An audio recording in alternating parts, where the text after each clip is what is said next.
കഴിഞ്ഞ കുറച്ചധികം നാളുകളായി ബംഗ്ലാദേശുമായുള്ള ഇന്ത്യയുടെ ബന്ധം അത്ര നല്ല രീതിയിലല്ല.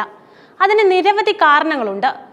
പഹൽഗാം ഭീകരാക്രമണത്തെ തുടർന്ന് പാകിസ്ഥാനുമായുള്ള സംഘർഷങ്ങൾ തുടരുന്ന ഈ സാഹചര്യത്തിൽ ബംഗ്ലാദേശിന്റെ നീക്കങ്ങളും ഇന്ത്യ അതീവ ജാഗ്രതയോടെയാണ് കാണുന്നത്.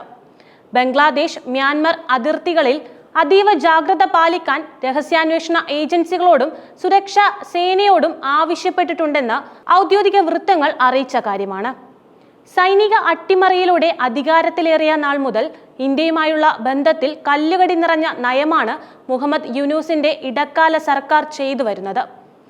ഇത്തരം നടപടികളും പാകിസ്ഥാന്റെ ISIയുടെയും പാകിസ്ഥാൻ സൈനിക ഉദ്യോഗസ്ഥരുടെയും വർദ്ധിച്ചു വരുന്ന സാന്നിധ്യവും കണക്കിലെടുത്താണ് ബംഗ്ലാദേശ് അതിർത്തിയിൽ അതീവ ജാഗ്രത പാലിക്കാൻ സുരക്ഷാ ഏജൻസികളോട് ഇന്ത്യ ആവശ്യപ്പെട്ടിട്ടുള്ളത്.